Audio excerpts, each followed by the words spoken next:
శ్రీకృష్ణ మరియు పారిజాత వృక్షం. పారిజాత వృక్షం ఇంద్రుని స్వర్గంలో ఉన్న ఒక దివ్య పుష్ప వృక్షం.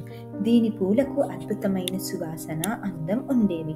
ఈ వృక్షం ఎవరి వద్ద ఉన్నా వారి కోరికలు నెరవేరుతాయనే నమ్మకం. ఒకసారి శ్రీకృష్ణుడు తన భార్య సత్యభామతో కలిసి ఇంద్రుని సభకు వెళ్తారు. అక్కడ పారిజాత వృక్షాన్ని చూసి సత్యభామ దీని అందానికి ఆకర్షితురాలైంది. తాను దానిని తన తోటలో ఉంచుకోవాలని కోరుకుంటుంది. సత్యభామ తన కోరికను శ్రీకృష్ణుడికి తెలియజేస్తుంది. ఆమె కోరికతో పాటు తన సహధర్మిణి రుక్మిణిపై ఉన్న స్వల్ప అసూయ కూడా ఆమెను ప్రేరేపించింది. శ్రీకృష్ణుడు ఆమె కోరికను నెరవేర్చడానికి వాగ్దానం చేస్తాడు. శ్రీకృష్ణుడు ఇంద్రుని వద్దకు వెళ్లి పారిజాత వృక్షాన్ని అడుగుతారు. కానీ ఇంద్రుడు ఆ వృక్షాన్ని స్వర్గానికి చెందినదని, దానిని తీయలేనని చెప్తారు. దాంతో శ్రీకృష్ణుడు ఆ వృక్షాన్ని తీసుకురావడానికి యుద్ధం చేస్తాడు. ఇంద్రుడిని ఓడించి పారిజాత వృక్షాన్ని ద్వారకాకు తీసుకువెళ్తారు. శ్రీకృష్ణుడు ఆ వృక్షాన్ని సత్యభామ తోటలో నాటుతాడు. కానీ ఆశ్చర్యంగా ఆ వృక్ష పువ్వులు రుక్మిణి తోటలో రాలుతాయి.